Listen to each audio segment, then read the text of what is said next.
Welcome to 1 Minute for English. I'm Emma. And I'm Jack. We are happy to have you with us today. Today we are talking about a surprising problem in the modern world. Why do many people feel lonely even though we are more connected than ever before? Before we begin, don't forget to follow our channel.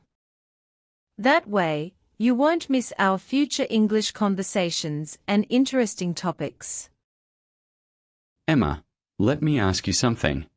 Have you ever felt lonely even when you were surrounded by many people? Actually, yes. I think many people have experienced this feeling. You can be in a crowded place, have hundreds of online friends, and still feel like nobody truly understands you. That's because loneliness is not simply about being alone. It is often about feeling disconnected from the people around you. That's a really interesting point, Jack. Many people think loneliness means having no one around them. But researchers say the problem is usually deeper than that. A person can have many friends, a large social network, and still feel emotionally isolated if they don't have meaningful conversations or close relationships. Exactly. Having more connections does not always mean having stronger connections. The quality of our relationships is often much more important than the number of people we know. I think this is especially true today because social media has changed the way we communicate. That's right. Social media was created to help people stay connected with each other. We can talk to friends on the other side of the world, share our experiences, and discover new communities. However, there is also a downside. Sometimes online communication can make people feel even more lonely. That sounds strange. How can something designed to connect people create loneliness? One reason is that people usually show only the best parts of their lives online. They share pictures from holidays, celebrate achievements, and post happy moments. But they rarely show their struggles, failures, or difficult days. When we constantly see other people's perfect moments, we may start comparing our lives with theirs. And that comparison can make us feel like we are not successful enough or happy enough. That's a very important point.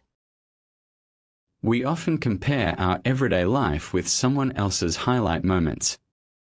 We see their best memories, but we don't see the problems they experience behind the scenes. Exactly. Another reason people feel lonely is that online communication is not always the same as real human connection. A message or a comment can be useful. But face-to-face conversations include many things that technology cannot completely replace. Things like eye contact, body language, and the feeling of being truly present with another person. I agree. A short conversation with someone who really listens to us can sometimes be more meaningful than hundreds of online interactions.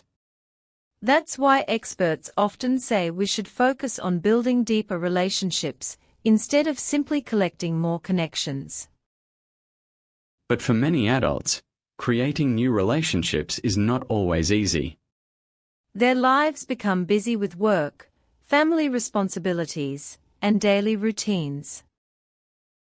That's true. When people become adults, they often have fewer chances to meet new people.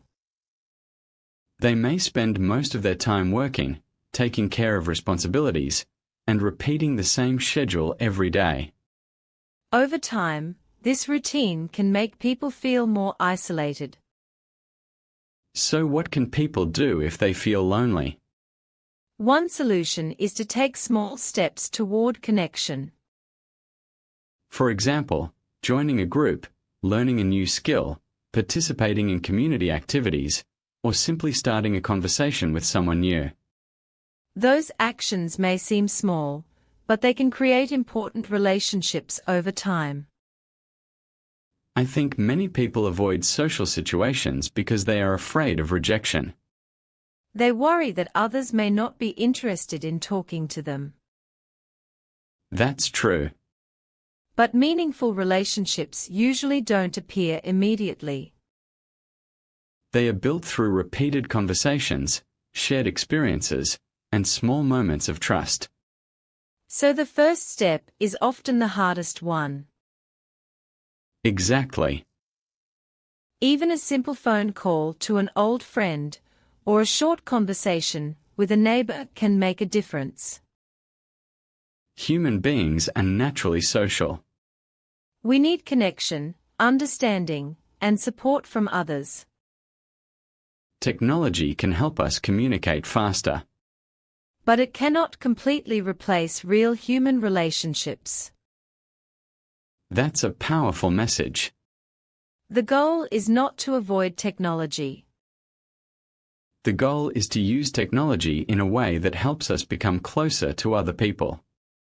Before we finish, let's review today's vocabulary. Our first word is meaningful. Meaningful means something that is important, valuable, or has a strong emotional connection. Our second word is comparison. Comparison means looking at yourself or your situation and judging it against someone else's. And our final word is isolated. Isolated means separated from other people or feeling alone. So today's question was, why do people feel lonely in a connected world? the answer is that connection is not only about being surrounded by people. It is about feeling understood, valued, and supported. 1,000 online connections may not replace one true friendship. So instead of only trying to connect with more people, try to build deeper connections with the people who truly matter. That's all for today's conversation on 1 Minute for English. Thanks for listening. We'll see you again next time. Goodbye. Goodbye.